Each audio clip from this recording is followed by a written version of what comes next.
Hello, my favorite human beings. This is ITEAP. Is this even a podcast? And today I will be discussing um, awareness, principles, concepts, words. Are words a barrier, or are they a magical thing? And much, much more.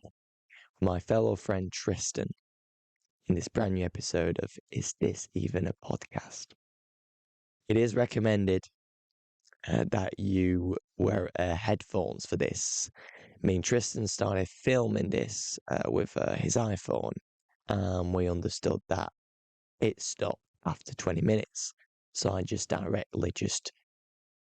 give you the audio. The audio's good quality for once, and I recommend you to get your headphones and start listening in stereo. It's way better. So you got some questions?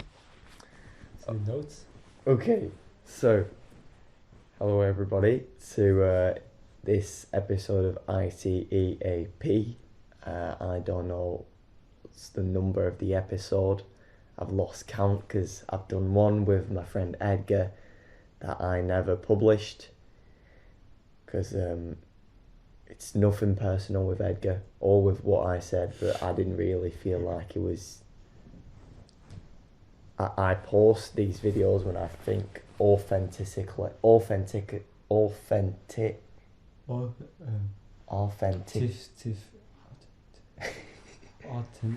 Authentically. I want to publish them, and Authentically.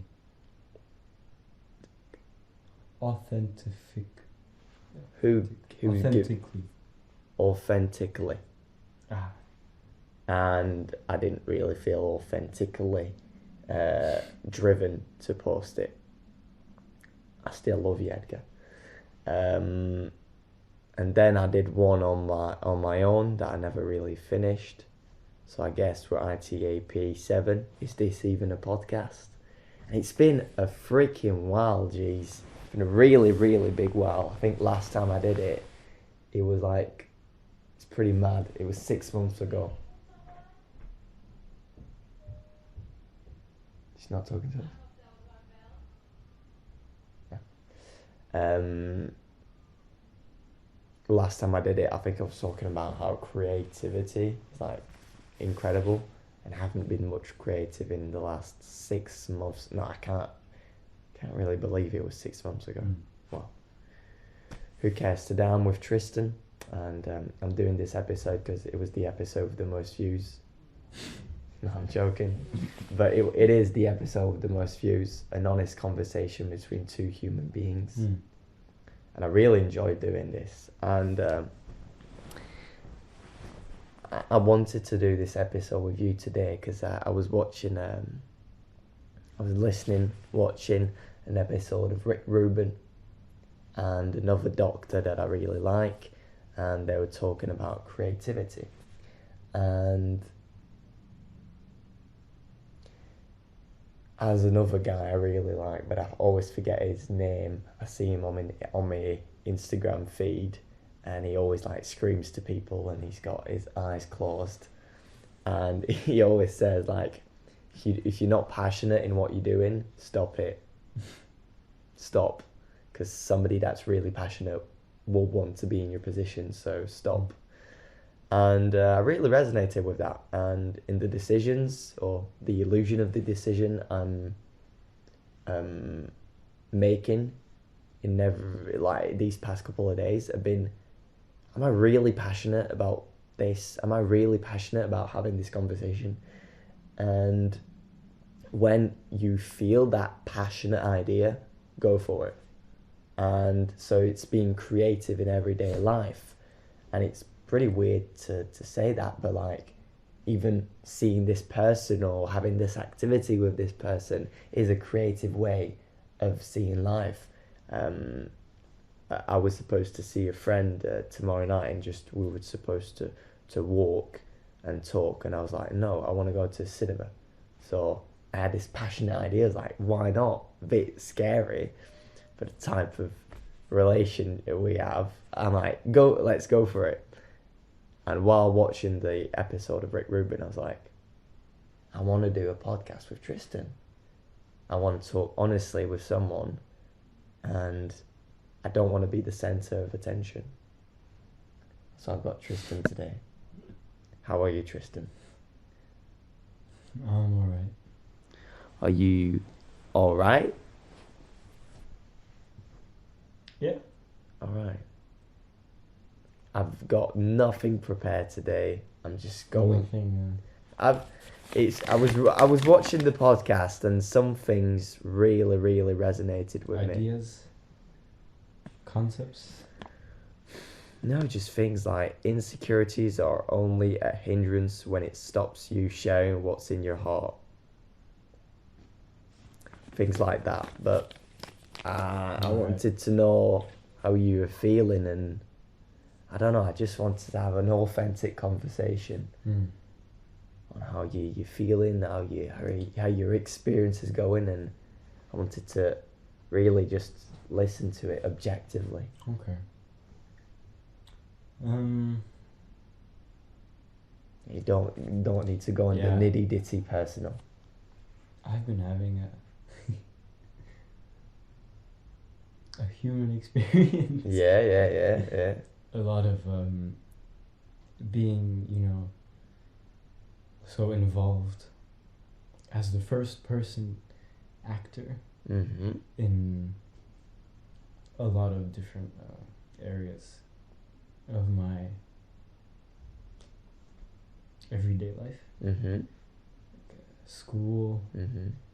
friends, and different questions. And I've been experiencing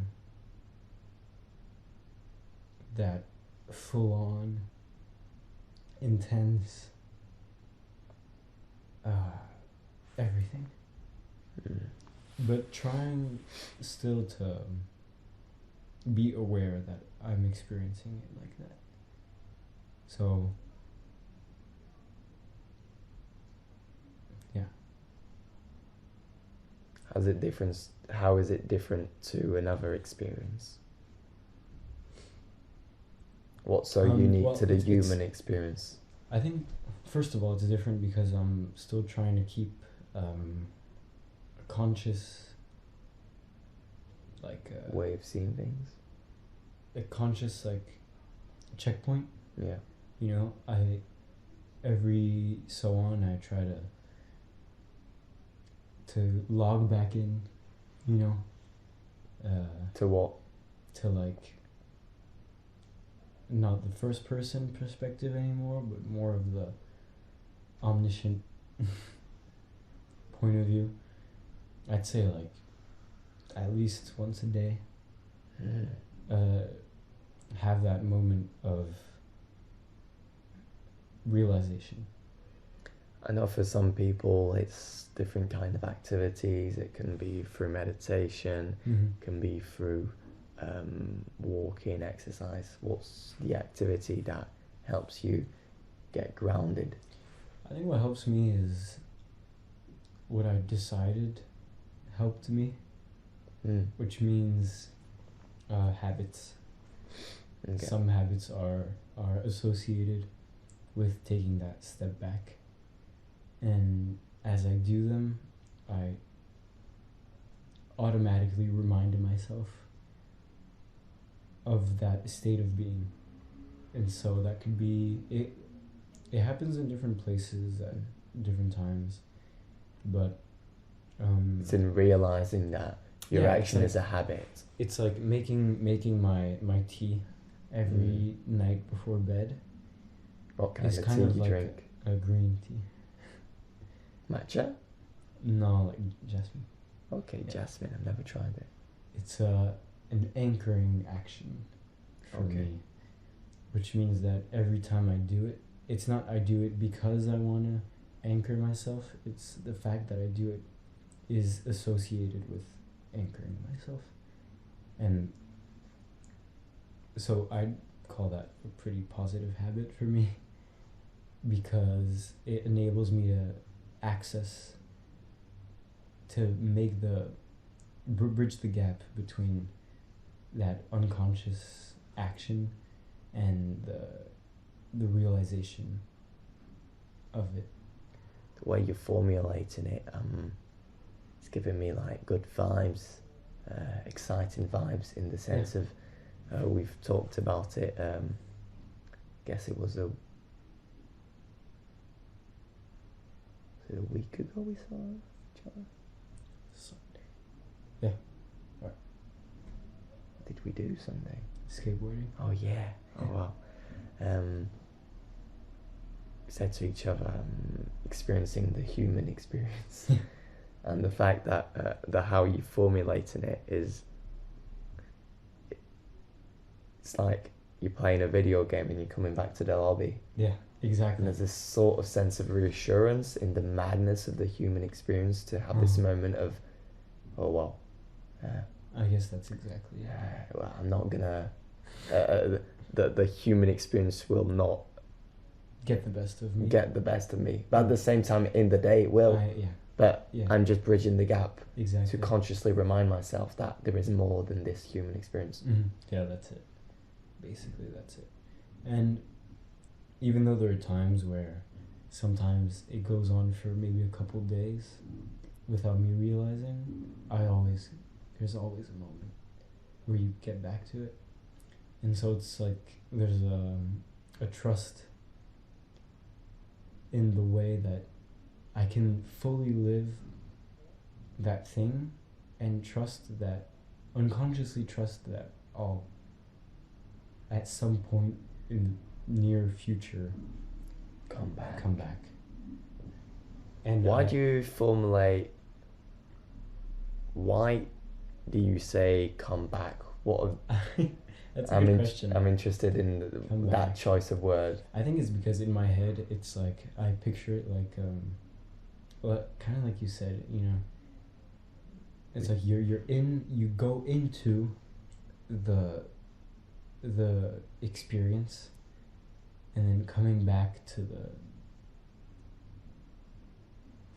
it's like I guess stepping back also helps as well.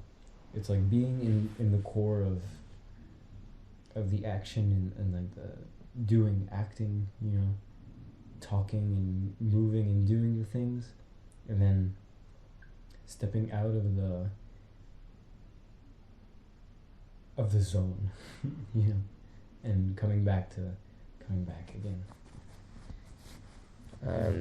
To coming back, I don't know, because maybe for me, I say back because maybe that's where, for me, it's more real, I think. I sometimes catch myself using those words for me in the negative way. That's why I asked you the question, because sometimes I'm living in the thick of it, the human experience. I'm suffering like mad. Like yesterday I had a big physical pain, a madness physical pain, and in that moment I was so in the present moment. I thought I was like going to hospital. I thought I was going to faint, and in that moment you have some thoughts of, oh well, all of this is just an illusion, or oh well, all of this, just come back to a place where the physical pain is not Alfred and you are not Alfred. That's why sometimes I catch myself like not accepting the experience, what I'm living, and because it's not real, because it's scary, but yeah, I guess because it's overwhelming, and I reassure myself in knowing that I've experienced something better, which is very paradoxical because we're in the present moment right now when it's gone. I can come back to what I've said in past conversations and relate or not relate, but in searching to come back to that place, paradoxical because I'm here right now and saying all of these things right now, right? because of all of this. I'm a sum of what I experienced. So it's paradoxal to say that I'm coming back. But that's in the human experience realm, I'll say. That's why I understand you when you say coming back to that sense of reality. Yeah. I was talking to a friend last night at a party that, for me, if this is your experience and this is you, the more you put consciousness and presence in your day through meditation, journaling, internal work, the less there's a space between you and the experience, and you arrive at a point where you just you're in the experience and you feel like I have the feeling of somebody spying on someone. I'm like, I'm not supposed to be seeing what I'm seeing, but and I feel like everybody knows that I'm finally in the experience and everybody can see me clearly. Wow. Which is pretty amazing. That's funny. And in that metaphor I'm doing, I'm coming back. I'm going backwards. Coming back, but getting close. Because I imagined at first with those words that, it'd be like distancing, but it's actually it's coming together. It's coming together with the experience. Back together. Yeah. It's true, yeah. That I guess that when I say being in that first seat, that for me is this. It's like, oh, this is poor me, this is my poor situation, and this is all my pain. And then coming back, I guess it's realizing that I am the experience. This is that. And I guess it's actually weird because in a human way, I describe it as stepping back, because you feel like you have a bigger view onto all of it, but it may actually be coming back towards stepping in the experience, exactly, because you just see things way more clearly. Exactly. So I guess those words that I just used maybe show for me that I've been really into that coming back, lack of awareness, and stepping in now makes more sense to the part of me that I feel now is entering into stepping in right now. This morning I just had this thought experience of actually I feel the most at peace when I know that I don't know, and more that more than the place where I feel like I know everything. Because in knowing that I don't know, there's so much curiosity and there's so much levering. I'm putting away the ego so much in saying that I know nothing. And it's freeing. It's so freeing. So I'm coming in this conversation not knowing. Yeah. And open to whatever you say and whatever this conversation says. Know that you're not knowing. It feels intellectually bad. Like a lot of things do, and it's something interesting that I've come across recently, is that even though we know a lot of concepts of like kindness, acceptance, peace and pleasure or suffering, we're so familiar with the words and what we think the concepts are, and so little into the feeling. And so, the I know nothing, okay, it's a concept, but the feeling of it's knowing the feeling nothing of not. is the feeling of It's not knowing freeing. is so different than the word, and that's Yeah. huge because I think Yeah. that it's so easy to go that first step. Oh, the concept. I'm accepting. All right, accepting the word. I know the concept accepting is that you're okay with whatever's going. You accept. Okay, but did you feel it? You know. And Did you truly feel the acceptance, or was there tension? Yeah, or was it just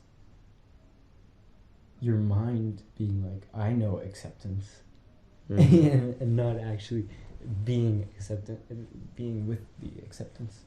Yeah, you talk about a really interesting point in the difference between actually feeling what you say than conceptualizing. Exactly. Which is a whole different field of reality. Completely different. If there's a difference between the concept of love. I think for me, love is the best example. Probably. The concept of love, it's like, and the feeling. The love is the kindness and acceptance and the comprehension I have for somebody else, and respect. And the feeling is unconditional. It's just huge. It's huge. To come back, because it makes sense to what I was saying earlier about my anchor points, is that they make me feel. They don't. It's not associating with words. It's not. I'm making my tea, so I'm going to be conscious about my tea. There's this bridge in my mind between making the tea and the feeling of being present. It's a bit paradoxal, but if you were to put it with the words that are unique to your experience and what you feel like are the words that resemble and resonate the most with your experience of that feeling, what would they be?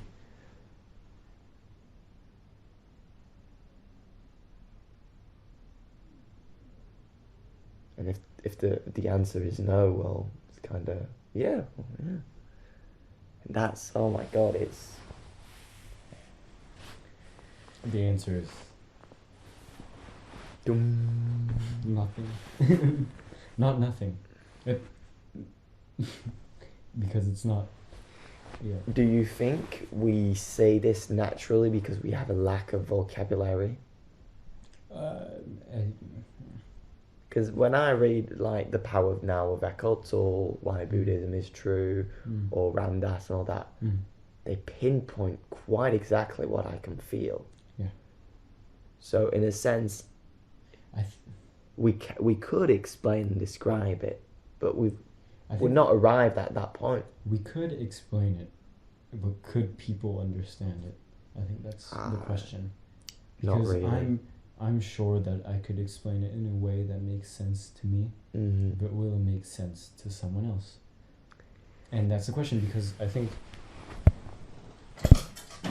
we should take an example. Yeah. Reading this book, if you're someone who's familiar with the concepts, and reading this book as someone who's familiar with the feelings is not the same thing. Let's take a random sentence. Let's see. The greater part of human pain is unnecessary. It is self-created as long as the unobserved mind runs your life. Yeah, true. Right. So that sentence right there. You could be like, all right. Could you repeat that? Could you repeat it? The greater part of human pain is unnecessary. It is self-created as long as the unobserved mind runs your life. So the more you keep your mind running without being conscious of it, you create the greater part of human pain, which is unnecessary. Right. So let's read it as the concepts, right? Pain, right? We know pain as the concept. What is pain as the concept? Pain as a concept. Physical, it's uncomfortable. Yeah, it sucks. It's, for me, it's like negative. You know? Yeah, it's just... maybe even unfair. Yeah. You know, unfairness. Like, Or it can concept of pain is also people see positively pain because they know pain then creates joy afterwards. Yeah. When you do exercise. Right. So, the greater part of human is pain. So what we just said. All right. Unobserved mind. What does someone who has never experienced the observed mind understand by the unobserved mind? Right? So you've never observed your mind. What part of your... Will your ego admit that it has never observed, that you've never observed it? It's hard to believe, right? So as a person who maybe has never observed your mind, what does this sentence mean to you? Right? Does it really give out what the author is trying to... But even if you understand those kind of aware, conscious concepts, those I don't know how you call those things, but even then you're also projecting what you know. Exactly. And you're perceiving what you know. So I guess maybe conscious reading is something, you know? Yeah, well, I think... Like, oh, I'm reading this. Okay, this word for me is negatively associated. Okay, try to... Yeah. But too much effort for me if I'm reading a book. I'd rather read stories. Yeah. Books, novels. I was actually going to ask you if I could l'emprunter. Oh, sure. On peut switch. The good transition is that I had two subjects that I really like and pretty mad. Pretty mad, because when you're in the thick of it, you don't know that you're in the thick of it and you think it's actually reality. And that's ego reality and time universe. I'm not wearing a watch, and I normally always wear a watch, and I thought to myself, as I think I've already said it on this podcast, but time was invented to coordinate people with each other in order to create projects and to be in sync with each other, because there was a time where it was necessary to be in sync. We're no longer living in a time where it's necessary to be in sync, except when you actually have to go somewhere. But on weekends, is it really important that I check time when I'm waking up on a weekend? No. Is it really important I get to know what the time is in the metro? In my mind, it does, because I told Tristan that I was going to be here at maximum 4:30, and if I was after 4:30, I'd send him a message.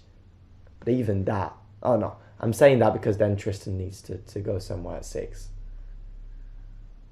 So there is a point to time.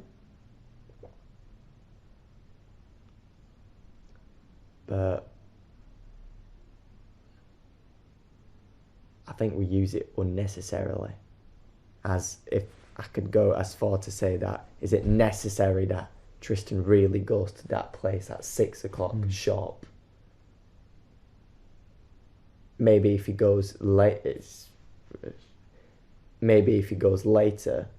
he'd maybe spend just less time with his friends, but that time will be more valuable. Or something will happen, gonna make the situation cool. And if he'd been there an hour before, that hour would be shit. So what would he be missing on? You know what I mean?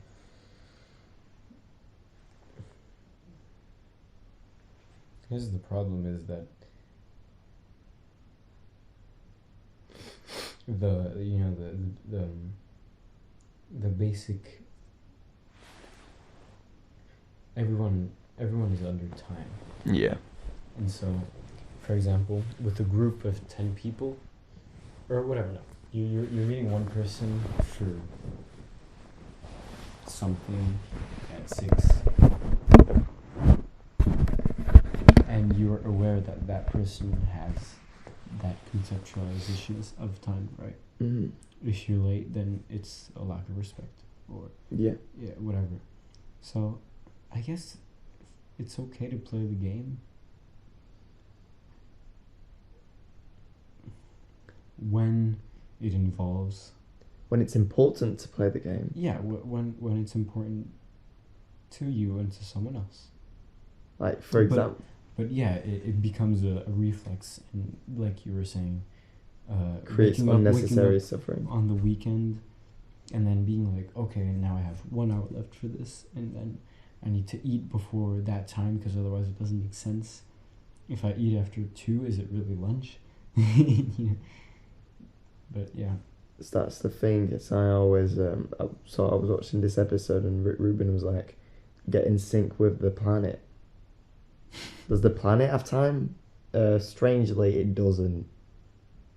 And that's pretty mad to say that, because the universe doesn't really work on time.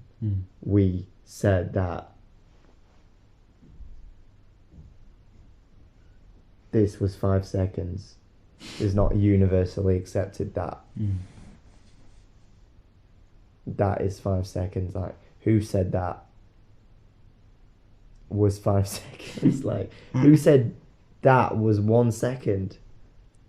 That's just our inner rhythm, in a synchronicity, which is pretty cool. It's pretty cool that we have, like, we can measure things, and at the same time, like, it creates yesterday night, I took some time. It was around like 6 o'clock in the morning, and I was going into bed, and I was like, oh, I'm going to take like just 10 minutes to meditate, then 10 minutes to reflect. And at the end of the 10 minutes of meditation, I said to myself, oh, well, I should reflect 20 minutes. Oh no, 20 minutes is too much. It's 10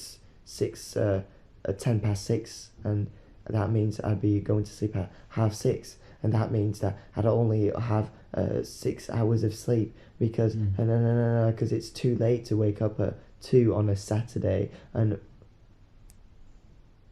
the thing is that unnecessary suffering. Right.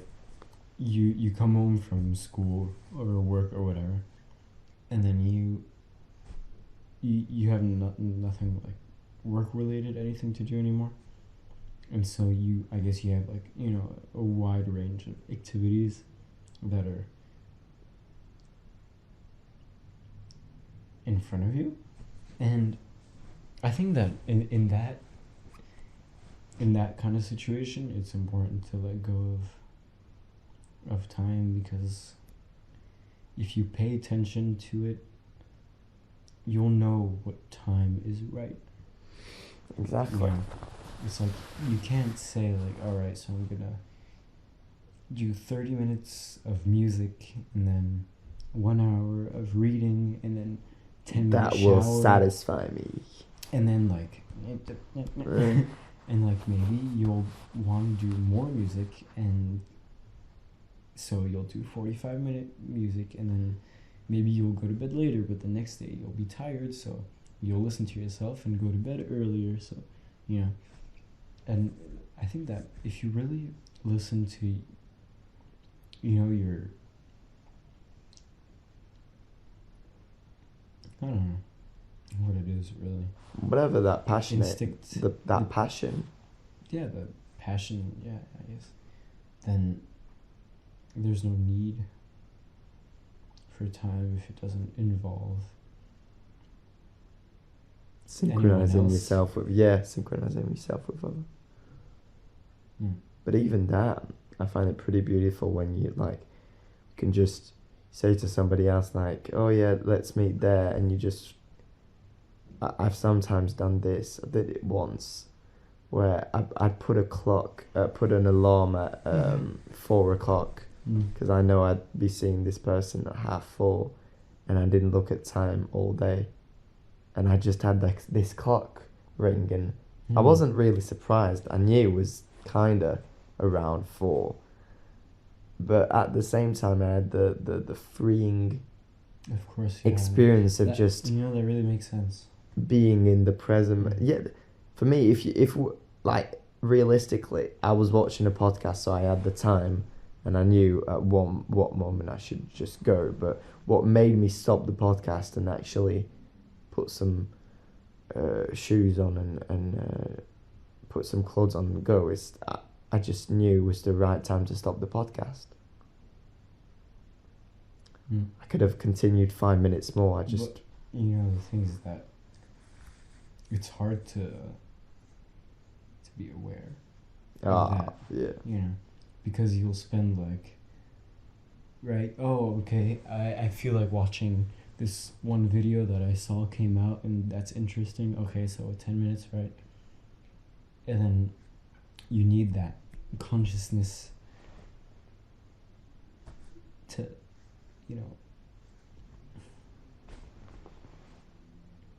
Yeah, I know. I thought to myself now, just saying, I think I'm kinda, these past couple of days, I'm in a heightened, I'm more aware than these past couple of months. And I know that I was aware of that, just that feeling of, no, I'm not interested in the podcast anymore. Not in the sense of I wanted something else and I was craving something else. I was like, no, it's time to go. And I was aware of it came in my mind just like a thought. So I guess you have to be aware, which is not easy at all. But really rewarding, and we shouldn't start complexifying awareness or something so intellectual that you cannot attain it. No, you just gotta sit yourself down and do an exercise with your brain. And dude, I don't know if it's a coincidence, but I've been doing it for 5 days now, and I know it's because of that, but I've been meditating for 5 days now, and I'm more aware than I've ever been these past couple of months. And right now, I just feel more in the present moment. And it's not a coincidence that I just started meditating every day, and a meditation that is so basic. It can be done by anybody. By yourself. And it's also just, you basically, you've got your fingers and you inhale, exhale, inhale, exhale, inhale, exhale, inhale, exhale, inhale, exhale, come back, inhale, exhale. And every time you get distracted, inhale, exhale, inhale, exhale. Every time you get distracted, you're like, I was at 7. Yeah. Okay, well. It's a way of Exhale. It's a way of putting an object on the concentration. Exactly. And it's just doing curls with your mind. And naturally, then the brain is like, okay, Alfred actually wants to be in the present moment. I didn't understand that. Okay, well, we're gonna do that.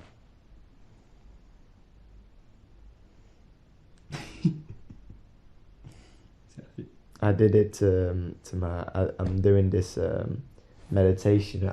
I'm guiding meditations at school. I think this technique is really good for beginners. For introduction. Oh man! Because it puts like an object on the object of concentration. Because when you're concentrating on for example, the feeling of breathing, like the rising and falling of anything, it's harder to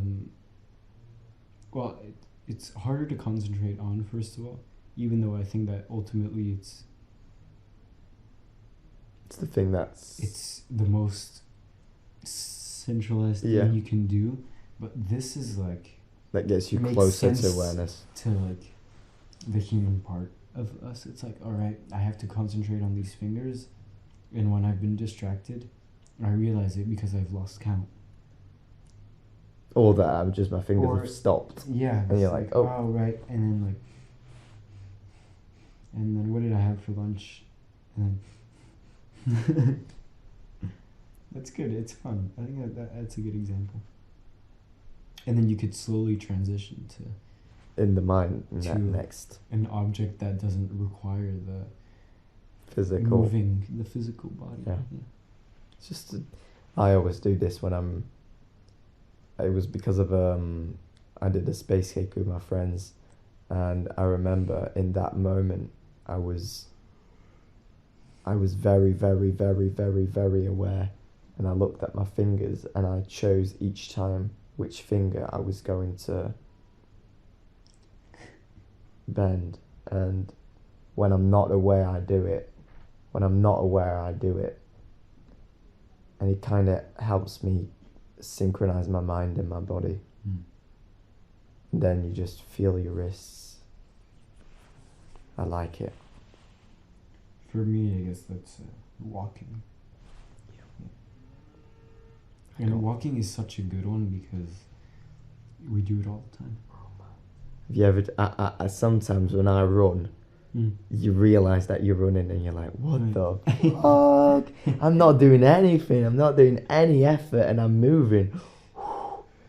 Should make you feel that you can actually. Oh, it's pretty cringy. No, man. You could do a lot of. You can do more than what you think you can do. And to come back to creativity, I think that need to be impulsive on your passions is so important, and you can only do it if you are partly, first of all, kind of not so attached to time. Yeah, it's true. And maybe, a little conscious that you have this passion, and conscious of the fact that following it means maybe more to you than doing whatever else. And I mean, it's so obvious. It's so obvious that when you're more present, you act more out of passion and creativity. But I think even I've already meditated a lot, and I know all these concepts. I had a moment 2 days ago as I was pretty in the present moment, and I hated it, and I was like, oh man, there's no magic, I'm just seeing bodies moving, and it reminded me that we're saying all these things in a space of confidence being in the present moment. And for me it's exactly the same when you smoking a joint or taking any type of psychotrop, anything that changes your experience for drugs. That it's the intention behind it and the confidence you have. I don't smoke something if I'm not confident. So I'm not going to be present if I'm not confident. It's more than if I smoke it, and for me, when I smoke, ready. I get more present, and in that present, you can feel like, oh my god, I'm not ready for all of this. When I know that if I'm gonna, overwhelming, it exists. It's mad, but it exists to be overwhelmed by meditation. That is so true, because it's the similar feeling of being not ready for the effects of change in perspective. That's all. Not being confident. It's changing mind. Not trusting. Yeah.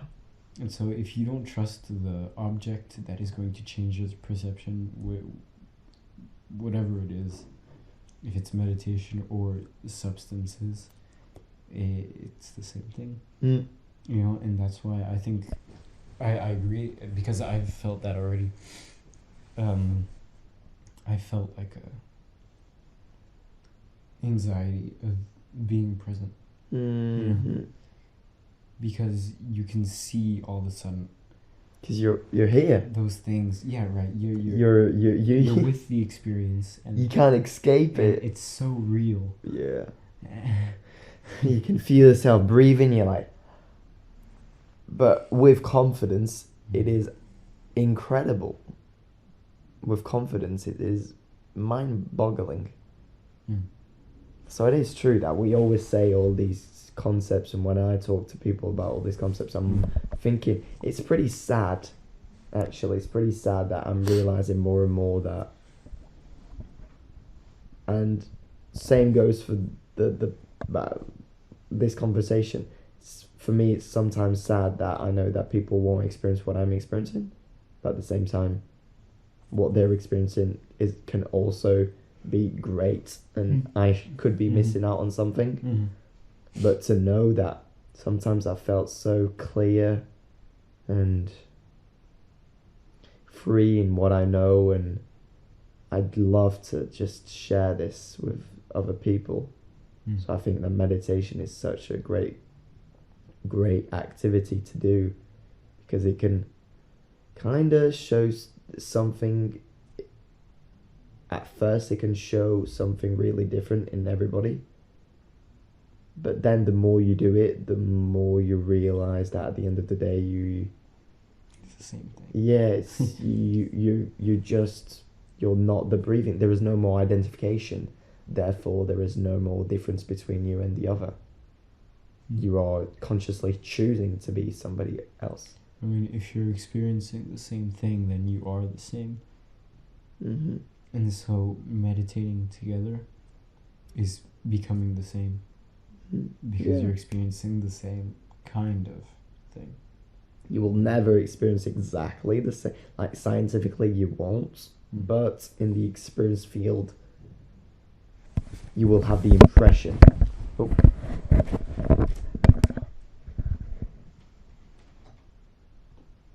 C'est die depuis un bail?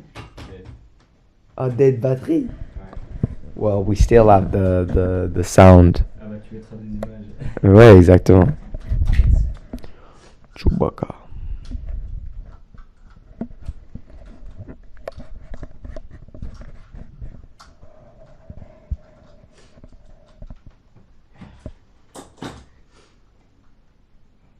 I hope it's... J'espère que ça... Oh, c'est que... Enregistré quand même. Tu peux mettre... Ah non. Ah, je peux mettre sur pause.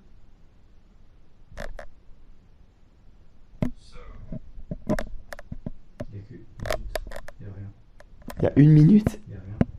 Mais non. Ah bah trop bien. Ah ouais. Ce serait quoi en audio? Ça serait quoi en audio? We'll continue the audio. C'est fun qu'en audio.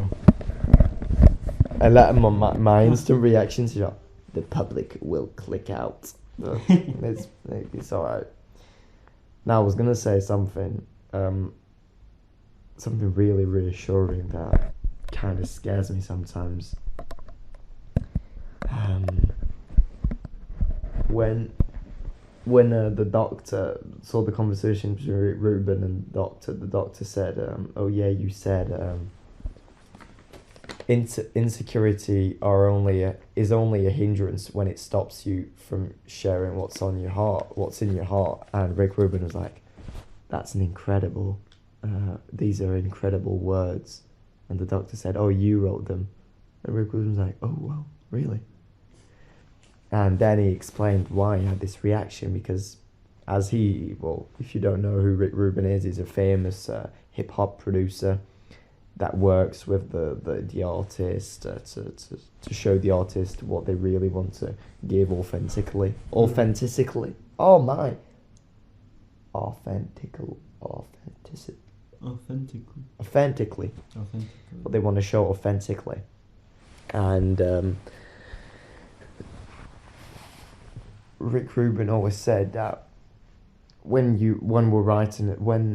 the person writes the song and then shows me the lyrics, I'm showing him. I'm not saying, "Oh, these lyrics are shit." I'm like, what can we change in your lyrics, in those lyrics we're reading, to make them better?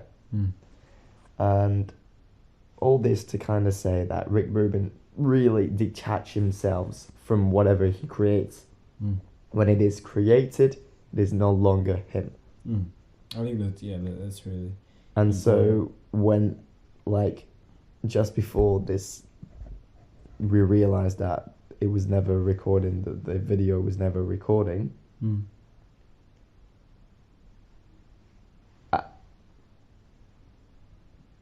I totally forgot what I was saying. And there was a moment, it's like, oh no, I have to remember what I was saying, because I was saying that, and these were my words, and I need to continue my my phrase and my points. It's paradoxically a pretty good thing to detach yourself from what you said, because then there's a mind flexibility that creates itself naturally, and you're just able to just be open and listen and be open to be criticized. That's the best. The best thing is to put your ego to one part, to next to you, and just be able to, yeah, man, what you said and what you wrote, what you created, is pretty shit, and I know it could be really really beneficial in my editing studies to know that what I edited just doesn't make sense.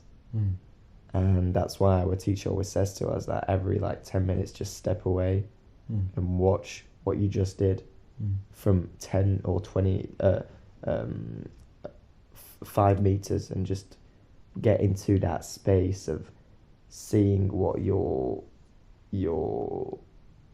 you've created, but as somebody else. Yeah, to be able to have that vision of not being identified to the creation. And that could be super. It's really hard for me. I think a way of doing that is when you make physical art, is giving it away. Yeah. Because it's like letting it live through someone else. Yeah. It's not because giving it away means that it's not me. I'm not gonna give myself away. Yeah. And so sometimes I'm sad because I've given so many things away that I'm like, I feel like I'm missing out on myself. Yeah. And then it makes me just so happy to remember that they are somewhere doing something with someone else. Yeah. On someone's wall or in some trash somewhere or whatever, And then it makes you feel like there's so much more that you can create. And also so much more than yourself. It gives them the impression of uncentering the attention. Yeah. When we first talked about trying to view the center of the world as like someone else than yourself, I think it kind of does that.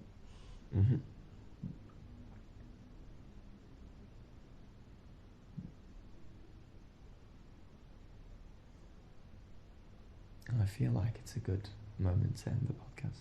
Yeah. For me right now, I feel like it's the end. Yeah, I mean... Do you agree? I agree. I thought about it when the video ended. Yeah. Naturally. I guess these were just the... And I kind of have a bit of a craving to eat that pancake. Oh, yeah. So I wanted to try one. Well, thanks for listening, everybody. I hope we should take a picture to put in the background. I think I'm going to try and edit, do sort of a sound wave every time we talk. Alright, you see how in a lot of Ramda's videos? Yeah. There's a picture in the background, and then there's the... Actually, you want me to illustrate every time? No. I think just it's important maybe that there's just an image of where we, What we're talking about. Of Where we were. Where we were and what just one image. I don't know if it's like the thumbnail or whatever. Just there's one image to it. On timer. Yeah. Right.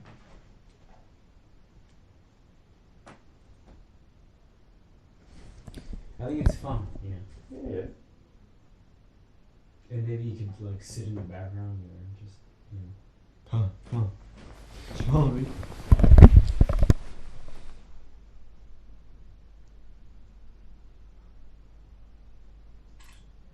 Damn. Technology, eh?